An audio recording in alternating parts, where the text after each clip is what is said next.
Hello friends, എല്ലാവർക്കും നമസ്കാരം. നിങ്ങളേവരും കാത്തിരിക്കുന്ന ഗോമതിയുടെയും ബാലന്റെയും ഇന്നത്തെ വിശേഷത്തിലേക്ക് എല്ലാ കൂട്ടുകാർക്കും സ്വാഗതം. എല്ലാവർക്കും നല്ലൊരു ദിവസം ആശംസിച്ചുകൊണ്ട് തന്നെ നമുക്ക് ഇന്നത്തെ വിശേഷത്തിലേക്ക് കടന്നാലോ. അങ്ങനെ ഗോമതിയുടെ തീരുമാനം പറയാൻ തുടങ്ങുകയാണ് നമ്മുടെ ഗോമതി.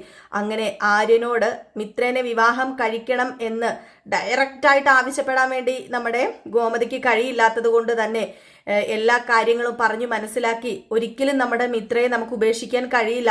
അവള് എൻ്റെ രക്തമാണ്, എൻ്റെ ഏട്ടൻ്റെ മോളാണ്. അതുകൊണ്ട് തന്നെ അവൾ ഇവിടെ നിന്ന് അങ്ങോട്ടേക്ക് ചെന്ന് കഴിയുമ്പോൾ നാട്ടുകാരുടെ പല ചോദ്യങ്ങളും കാണും. അതിൻ്റെ മുമ്പിലൊന്നും അവൾക്ക് ഒരിക്കലും അഭിമുഖീകരിച്ച് നിൽക്കാൻ കഴിയില്ല. ഒന്നേ ഉള്ളൂ, അവളുടെ വിവാഹം. അത് നടക്കണമെന്ന് പറഞ്ഞു. ഇത് കേട്ട ഉടനെ നമ്മുടെ മീനാക്ഷി ചോദിച്ചു, അമ്മ എന്താ ഈ പറയുന്നത്? അവളുടെ വിവാഹം നടക്കണമെന്ന് പറഞ്ഞു കഴിഞ്ഞിട്ടുണ്ടെങ്കിൽ അത് എങ്ങനെ ശരിയാകും എന്ന് പറഞ്ഞപ്പോൾ ആര്യനും പറഞ്ഞു, എങ്കിൽ പിന്നെ അത് തന്നെയാ ശരി, അവളുടെ വിവാഹം നടക്കട്ടെ, നമുക്ക് അവളെ വീട്ടിൽ കൊണ്ടുപോയി ഏൽപ്പിക്കാം. വീട്ടിൽ കൊണ്ടുപോയി ഏൽപ്പിച്ചു കഴിയുമ്പം അവരെന്താണെന്ന് വെച്ചാൽ വിവാഹം നടത്തിക്കോട്ടെ, അമ്മ പറഞ്ഞ അഭിപ്രായത്തോട് ഞാൻ യോജിക്കുന്നു എന്ന് പറഞ്ഞപ്പോൾ അവിടെ വെച്ചല്ല വിവാഹം നടക്കേണ്ടത്, ഇവിടെ ഈ ഗുരുവായൂരിൽ വെച്ച് തന്നെ വിവാഹം നടക്കണം. അവളുടെ വിവാഹം ഗുരുവായൂരിൽ വെച്ച് നടക്കണം. അവൾ ഇവിടെ നിന്ന് ആ വീട്ടിലേക്ക് പോകേണ്ടത് വിവാഹിതയായിട്ടായിരിക്കണം എന്ന് പറഞ്ഞു. അപ്പോഴേക്കും ലക്ഷ്മി അല്ല മീനാക്ഷി ചോദിച്ചു, അതെങ്ങനെ ഇവിടെ വെച്ച് അവളുടെ വിവാഹം നടത്തും? അതെങ്ങനെ സാധിക്കും? അത് സാധിക്കും, ആര്യൻ വിചാരിച്ചാൽ അത് സാധിക്കും എന്ന് പറഞ്ഞു. ആര്യൻ ചോദിച്ചു, ഞാൻ വിചാരിച്ചാലോ? അമ്മ എന്താ ഈ പറയുന്നത്? അത് പിന്നെ എൻ്റെ ആങ്ങളയുടെ മോളെ നീ വിവാഹം കഴിക്കണം. മിത്രേനെ നീയാണ് വിവാഹം കഴിക്കേണ്ടത് ആര്യ. ഇത് എൻ്റെ ഒരു അപേക്ഷയായിട്ട് നീ കരുതണം, ഈ അമ്മയുടെ യാചനയായിട്ട് നീ കരുതണം. ഞാൻ നിന്റെ കാല് പിടിക്കാമെന്നും പറഞ്ഞുകൊണ്ട് നേരെ നമ്മുടെ ഗോമതി കാലിലേക്ക് അങ്ങ് വീഴാണ് പൊട്ടിക്കരഞ്ഞുകൊണ്ട്. എന്ത് ചെയ്യണമെന്നറിയില്ല. മീനാക്ഷി പറഞ്ഞു, അമ്മ എന്താ ഈ പറയുന്നത്? അമ്മയുടെ സമനില തെറ്റിയിരിക്കുകയാണോ? ഇതൊന്നും അത്രയ്ക്ക് നല്ല കാര്യമല്ല. വീട്ടിലെ അച്ഛൻ അറിഞ്ഞാൽ എന്ത് വിചാരിക്കും? അതുപോലെ ഇതൊരു വലിയൊരു ഭൂകമ്പം തന്നെ സൃഷ്ടിക്കുന്ന അമ്മയ്ക്ക് അറിയില്ലേ? പിന്നെ എന്തിനാ അമ്മ ഇങ്ങനെയൊക്കെ പറയുന്നത് എന്ന് ചോദിച്ചപ്പം, എന്തൊക്കെ ഭൂകമ്പം ഉണ്ടായാലും എനിക്കിപ്പോൾ ഇത് മാത്രമേ പറയാനുള്ളൂ. എൻ്റെ മോളുടെ ജീവിതം ആര്യ നിന്റെ കയ്യിലാ. നീ അവളെ ആത്മഹത്യയിൽ നിന്ന് രക്ഷിച്ചില്ലേ? അതുപോലെ തന്നെ നീ നിന്റെ ജീവിതത്തിലേക്ക് അവളെ കൊണ്ടുവന്ന് അവളെ രക്ഷിക്കണം. ഇത് പിന്നെ എൻ്റെ ഒരു യാചനയായിട്ട് കാണണം. ഇതുവരെ ഞാൻ നിന്നോടൊന്നും ആവശ്യപ്പെട്ടിട്ടില്ലല്ലോ, പക്ഷെ ഇത് നീ എനിക്ക് നടത്തി തരണം. ഇതൊരമ്മയുടെ അപേക്ഷയാണ് എന്ന് പറഞ്ഞുകൊണ്ട് കാലെ വീണ് പൊട്ടിക്കരയുന്നു.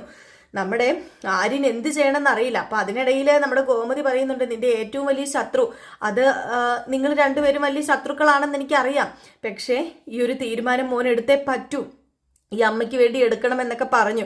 അങ്ങനെ കാലെ വീണ് കിടക്കുന്ന നമ്മുടെ ഗോപതിനെ എടുത്തിങ്ങനെ നിർത്തിയിട്ട് ആര്യം പറഞ്ഞു, അമ്മ ഈ ചോദിച്ച ചോദ്യത്തിന് എനിക്ക് എന്ത് മറുപടി തരണം എന്ന് എനിക്ക് അറിയില്ല എന്ന് പറയുമ്പം, നീ വേറെ ഒരു മറുപടിയും തരണ്ട, ഇത് ഗുരുവായൂരപ്പൻ്റെ ഒക്കെ അനുഗ്രഹം കൊണ്ടാണെന്ന് നീ കരുതിയാൽ മതി. ഒരുപക്ഷെ വിധി ഇങ്ങനെ ആയിരിക്കാം, അതുകൊണ്ടായിരിക്കാം ആ കള്ളന്റെ കൂടെ അവൾ ഇറങ്ങിപ്പോകുന്നതും നമ്മൾ ഈ ഒരു സമയത്ത് ഗുരുവായൂരിൽ വരാനും ഒക്കെ. അതൊക്കെ ഗുരുവായൂരപ്പൻ്റെ അനുഗ്രഹമാണെന്ന് മാത്രം കരുതിയാൽ മതി. പിന്നെ ഇത് അവളോടുള്ള സഹതാപം കൊണ്ടൊന്നും അല്ല എന്ന് പറയുകയും ചെയ്തു. എന്നിട്ട് നമ്മുടെ ഗോമതി പോയി. മീനാക്ഷി ഇങ്ങനെ നിൽക്കുകയാണ് കേട്ടോ. മീനാക്ഷി അന്തം വിട്ട് നിൽക്കുക. ഇതൊക്കെ എന്തൊക്കെ പ്രശ്നത്തിൽ എത്തിപ്പെടുന്ന മീനാക്ഷിക്കും ഏകദേശം ഒരു ഊഹം ഉണ്ടല്ലോ. ഏതായാലും ആര്യൻ ഇങ്ങനെ മനസ്സിൽ വിചാരിക്കുക, ഇത് എൻ്റെ അമ്മയുടെ ആഗ്രഹമായിരിക്കാം, പക്ഷെ ഒരുപക്ഷെ എൻ്റെ അമ്മ ഇതൊക്കെ നേരത്തെ ആഗ്രഹിച്ചതും ആയിരിക്കാം.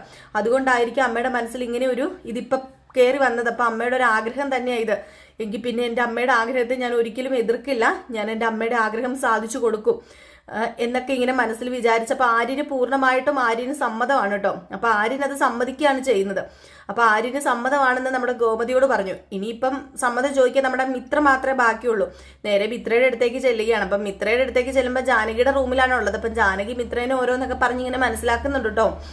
മോള് എന്താ ചെയ്യേണ്ടത്, മോളുടെ പ്ലാൻ എടുത്തത് എന്താണെന്നൊക്കെ ചോദിക്കുമ്പോഴാണ് നമ്മുടെ ഗോമതി വരികയും ഗോമതി പറഞ്ഞു, മിത്രേ നീ ഇനിയിപ്പോൾ എന്ത് ചെയ്യാൻ പോവാ? ഞങ്ങൾ നാട്ടിലേക്ക് പോവാ, നിന്റെ ഉദ്ദേശം എന്താ? നീ നാട്ടിലേക്ക് വരുന്നില്ലേ എന്ന് ചോദിച്ചപ്പം, നിങ്ങളൊക്കെ പൊക്കോ, ഞാൻ നാട്ടിലേക്ക് വരുന്നില്ല, ഞാൻ വരില്ല, ഒരിക്കലും ഞാൻ നാട്ടിലേക്ക് വരില്ല.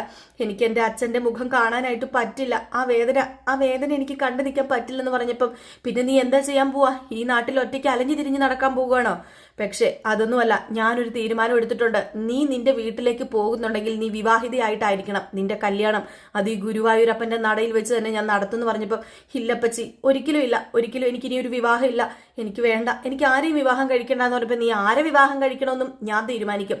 നീ വേറെ ആരെയല്ല വിവാഹം കഴിക്കേണ്ടത്, നീ എൻ്റെ മകൻ ആര്യനെ വിവാഹം കഴിക്കണമെന്ന് പറഞ്ഞു. ഇത് കേട്ടതും കണ്ണൊക്കെ നിറഞ്ഞ് കണ്ണു തള്ളി നിൽക്കുന്ന നമ്മുടെ മിത്ര അപ്പച്ചി എന്താ ഈ പറയുന്നത്? ഞാൻ ആര്യനെ വിവാഹം കഴിക്കണമെന്നോ? നേർക്ക് നേർ കണ്ട ഏത് നേരവും ഞങ്ങൾ യുദ്ധമാ. അതൊക്കെ പോട്ടെ, എങ്കിലും എനിക്ക് പറ്റില്ല, ഒരിക്കലും എനിക്ക് സങ്കല്പിക്കാൻ കൂടി കഴിയില്ലെന്ന് പറഞ്ഞപ്പോഴത്തേക്കും നമ്മുടെ ഗോമതി പറഞ്ഞു, എന്തൊക്കെ പറഞ്ഞാൽ നീ ആര്യനെ വിവാഹം കഴിച്ചേ പറ്റൂ, എനിക്ക് ഈ ഒരു അഭിപ്രായമേ ഉള്ളൂ, ഞാൻ ഈ ഒരു അഭിപ്രായമായിട്ട് മുന്നോട്ടേക്ക് പോവുക. ദേ ഇതുവരെ നിന്റെ ഇഷ്ടത്തിന് നടന്നു, ഇനി നീ വേറെ ആരുടെ ഇഷ്ടത്തിനല്ല, എൻ്റെ ഇഷ്ടത്തിന് നടക്കണം. പിന്നെ നീ മരുമകളായിട്ട് എൻ്റെ വീട്ടിലേക്ക് വരണമെന്നുള്ളൊരാഗ്രഹം അത് പണ്ട് മുതലേ എനിക്കുണ്ടായിരുന്ന, അല്ലാതെ നിന്നോടുള്ള സഹതാപം കൊണ്ടോ നീ ഇപ്പം ഒറ്റയ്ക്കായി പോകുന്നു പ്രതീക്ഷിച്ചിട്ടോ ഒന്നുമല്ല. അത് പണ്ടേ എനിക്കുള്ളതാ, എൻ്റെ മരുമകളായിട്ട് കിട്ടണമെന്ന്. അത് ഇപ്പം ദൈവം വിചാരിച്ച് ഇങ്ങനെയൊക്കെ നടത്തി തരുന്നു എന്ന് നീ കരുതിയാൽ മതി എന്ന് പറഞ്ഞിട്ട് ഗോമതി അങ്ങ് പോയി. മിത്രയ്ക്ക് ഒന്നും ചെയ്യാൻ പറ്റത്തില്ലാത്ത അവസ്ഥ. മിത്രയ്ക്ക് എന്ത് പറയണം? മിത്രയുടെ ഏറ്റവും വലിയ ശത്രുവാണല്ലോ ആര്യൻ. അപ്പൊ അതുകൊണ്ട് തന്നെ നമ്മുടെ മിത്രയ്ക്ക് ഇതിനൊരു മറുപടി ഇല്ല. അങ്ങനെ ജാനകിയൊക്കെ മിത്രേനെ ഇങ്ങനെ സമാധാനിപ്പിക്കുകയാണ്. ഇപ്പം ഗോമതി എടുത്ത തീരുമാനം തന്നെയാണ് മോളെ ഏറ്റവും നല്ല തീരുമാനം, ആ തീരുമാനത്തെ നീ യോജിക്കണം, കാരണം നിന്റെ ഭാവിക്കും നല്ലത് അത് തന്നെയാണ്. നിന്നെ ഏറ്റവും നല്ല സുരക്ഷിതമായ കൈകളിലാണ് നിന്നെ ദൈവം ഏൽപ്പിച്ചിരിക്കുന്നത്. പിന്നെ ആര്യനെ കുറച്ച് ദിവസങ്ങളായതേ ഉള്ളൂ ഞങ്ങൾ പരിചയപ്പെട്ടെങ്കിലും നല്ലൊരു പയ്യൻ തന്നെയാണ് എന്നൊക്കെ ഇങ്ങനെ പറയുകയാണ്. ഇതേ സമയത്ത് മിത്രയ്ക്ക് ഒരു അഭിപ്രായവുമില്ല. അഭിപ്രായമൊന്നും പറയാതെ നമ്മുടെ മിത്ര പൊട്ടിക്കരഞ്ഞുകൊണ്ട് അവിടെ നിൽക്കുന്നു. ഇതേ സമയം ആയിക്കോട്ടെ, ആര്യനാണെങ്കിൽ വെളിയിൽ ഇങ്ങനെ പോയി നിൽക്കുക. അപ്പൊ മീനാക്ഷി ആര്യന്റെ അടുത്ത് ചെന്നിട്ട്, ആര്യ നീ എന്താ ആര്യ നീ തീരുമാനിക്കുന്നത്? നിന്റെ തീരുമാനം ഇവിടെ എല്ലാവരും നോക്കുന്നത്. അതുകൊണ്ട് ഞാൻ തന്നെ പറയാ, എടുത്തു ചാടി ഒരു തീരുമാനം നീ എടുക്കരുത്. നീയും മിത്രയും വിവാഹം കഴിക്കുന്നത് വരെ ഞങ്ങളെല്ലാവരും നിങ്ങളുടെ കൂടെ കാണും. പക്ഷെ അത് കഴിഞ്ഞ് ജീവിതം നിങ്ങളാ ജീവിക്കാൻ പോകുന്നത്. രണ്ട് ഇഷ്ടപ്പെടാത്തവർ തമ്മിൽ ജീവിച്ചു കഴിഞ്ഞാൽ എന്തൊക്കെ പ്രശ്നം ഉണ്ടാകും? വരായി ഒന്നും അറിയാതെയാണോ നീ എടുത്തു ചാടി ഇത് പറഞ്ഞത്? നിന്റെ അമ്മയ്ക്ക് ഭ്രാന്താ, നിന്റെ അമ്മ ഇപ്പൊ ഭ്രാന്ത് പിടിച്ചു നിൽക്കുന്ന ഒരു അവസ്ഥയാ. അമ്മയുടെ കാര്യം അറിയാലോ, അമ്മയുടെ സമനില തെറ്റി നിൽക്കുക. അതുകൊണ്ട് നീ ആലോചിച്ച് കണ്ടു ഒരു തീരുമാനം എടുക്കണം എന്നിങ്ങനെ നമ്മുടെ മിത്ര ആവശ്യപ്പെടുകയാണ് കേട്ടോ. അതുമല്ല, മിത്ര പറയുന്നുണ്ട്, ഞാൻ ആകാശിനെ വിവാഹം കഴിച്ചത് അത് ഇഷ്ടപ്പെട്ടിട്ടാണ്, മനസ്സറിഞ്ഞാണ്. അതുപോലെ അമ്മ അച്ഛനെ വിവാഹം കഴിച്ചത് അവർ മനസ്സറിഞ്ഞ് ഇഷ്ടപ്പെട്ടിട്ടാണ്. പക്ഷെ ഈ വിവാഹം അങ്ങനെയാണോ എന്ന് ചോദിച്ചു. നമ്മുടെ ആര്യന് ഒന്നും പറയാനില്ല. അപ്പൊ ആര്യ പറഞ്ഞത്, എനിക്ക് വേറെ ഒന്നുമല്ല പറയാനുള്ളത്, ഈ വിവാഹം എൻ്റെ സമ്മതത്തോടു കൂടി തന്നെ നടക്കുന്നത്. എൻ്റെ സമ്മതം പൂർണ്ണമായിട്ട് ഇതിന് ഉണ്ട്. പിന്നെ എൻ്റെ അമ്മയുടെ ആഗ്രഹം, ഞാൻ ഏറ്റവും കൂടുതൽ ഈ ലോകത്ത് സ്നേഹിക്കുന്നത് എൻ്റെ അമ്മയാണ്. അപ്പൊ എൻ്റെ അമ്മയുടെ ആഗ്രഹം ഞാനല്ലാതെ വേറെ ആരാ സാധിച്ചു കൊടുക്കണത്? എൻ്റെ അമ്മയുടെ ആഗ്രഹം ഞാനല്ലേ സാധിച്ചു കൊടുക്കേണ്ടത്? ഒരിക്കലും എൻ്റെ അമ്മ ഇനി കരയാൻ പാടില്ല. ആ കാലിൽ വീണത് കണ്ടതല്ലേ? ആ കാലിൽ വീണപ്പോൾ എൻ്റെ അമ്മ എത്രമാത്രം, ഞാൻ എന്തുമാത്രം പാവം ചെയ്തിട്ടായിരിക്കും ഒരു മകന്റെ കാലിൽ എൻ്റെ അമ്മ വന്ന് വീഴണത്? അതൊന്നും എനിക്ക് ചിന്തിക്കാൻ കൂടി പറ്റുന്നില്ല. അതുകൊണ്ട് ഈ ഒരു തീരുമാനം ഞാൻ എടുത്തത് തന്നെയാ. അമ്മയുടെ കൂടെ ഞാൻ മിത്രേനെ കല്യാണം കഴിക്കാൻ തയ്യാറാണ് എന്ന് തന്നെയാണ് നമ്മുടെ ആര്യൻ പറയുന്നത്. പിന്നെ കാണിക്കുന്ന സീന്, നമ്മുടെ ആര്യൻ ഒരു ആൽമര ചോട്ടിൽ പോയി ഇങ്ങനെ സങ്കടത്തോടു കൂടി ഇരിക്കുമ്പോൾ നമ്മുടെ നന്ദനൻ വരികയാണ്. അപ്പൊ നന്ദനൻ വന്നിട്ട് ആര്യനോട്, എന്തു പറ്റി ആര്യ, നിനക്ക് എന്താ പറ്റിയത്?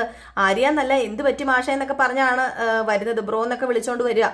അപ്പോഴത്തേക്ക് നമ്മുടെ ആര്യന് ദേഷ്യം വന്നിട്ട്, എനിക്കിപ്പം സംസാരിക്കാൻ പറ്റിയ സമയമല്ല, നിങ്ങളൊന്ന് മാറിപ്പോകാൻ പറയാ നന്ദനോട്. അപ്പൊ നന്ദനം പറയാ, ഞാൻ നിന്റെ ബെസ്റ്റ് ഫ്രണ്ട് അല്ലേ, നമ്മൾ ഫ്രണ്ട്സ് അല്ലേ, അപ്പൊ എന്തെങ്കിലും വിഷമം ഉണ്ടെങ്കിൽ നീ എന്നോട് പറ, ഞാൻ നോക്കട്ടെ, അത് കേൾക്കട്ടെ എന്ന് പറഞ്ഞപ്പോഴത്തേക്കും ആര്യന് നന്ദനെ തട്ടി അങ്ങ് മാറ്റുകയാണ്. നിങ്ങൾ പോകുന്നുണ്ടോ? മനുഷ്യനെ സൗര്യം കെടുത്താനായിട്ട് എപ്പോഴും വന്നോളും, എന്തിനാ എനിക്കിങ്ങനെ സൗര്യക്കേട് ഉണ്ടാക്കുന്നതെന്ന് പറഞ്ഞ് പിടിച്ചൊരൊറ്റ തള്ളുമ്പോൾ നന്ദനൻ ചെന്ന് വീഴാണ്.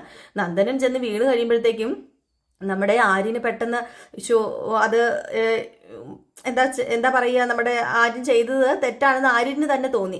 അങ്ങനെ ആര്യൻ ചെന്ന്, അയ്യോ സോറി കേട്ടോ, എനിക്ക് ദേഷ്യം വന്നതുകൊണ്ടാണ്, ഞാൻ മനസ്സാകെ പിടിവിട്ടിരിക്കുക, അപ്പൊ അതുകൊണ്ടാണ് ഞാൻ ഇങ്ങനെ ചെയ്തതെന്ന് പറയുമ്പോൾ, അതൊന്നും സാരമില്ല, ഇപ്പൊ ഞാൻ വീണതും ഇപ്പൊ പൊടി പറ്റിയതും അതൊക്കെ ഇപ്പൊ പ്രാധാന്യ വിഷയമല്ലല്ലോ, പക്ഷെ എന്നോട് പോകാൻ പറഞ്ഞത് എനിക്ക് വിഷമായിട്ടോ. എന്തെങ്കിലും ആയിക്കോട്ടെ, എനിക്കൊരു കാര്യം പറയാനുണ്ട്, വേറൊന്നുമല്ല, ഇപ്പം മനസ്സിൽ വിചാരിക്കുന്നത് ഒരു കല്യാണക്കാരി അല്ലേ എന്ന് പറഞ്ഞപ്പോഴത്തേക്ക് നമ്മുടെ ആര്യൻ ഞെട്ടി നിൽക്കുകയാണ് കേട്ടോ. കാരണം ആര്യൻ വിചാരിക്കുന്നുണ്ടാകും, ഈ നന്ദൻ ഇത് എങ്ങനെ അറിഞ്ഞു എന്ന് വിചാരിക്കുന്നുണ്ടാവുമല്ലോ. അപ്പൊ ആ ഒരു സീനൊക്കെ കാണിച്ചിട്ടാണ് ഇന്നത്തെ വിശേഷം അവസാനിക്കുന്നത്. അപ്പൊ നമുക്ക് കാത്തിരുന്ന് തന്നെ കാണാം. നമ്മളെല്ലാം കാത്തിരുന്ന ആ ഒരു കല്യാണ ദിവസം നാളെ വരുമോ എന്നൊക്കെ നമുക്ക് കാത്തിരുന്ന് കാണാം. അപ്പൊ എല്ലാവരും കാത്തിരിക്കും. അപ്പൊ എല്ലാവർക്കും വീണ്ടും ഒരു നല്ല ദിവസം ആശംസിച്ചുകൊണ്ട് നിർത്തുകയാണ്. Tata, bye bye.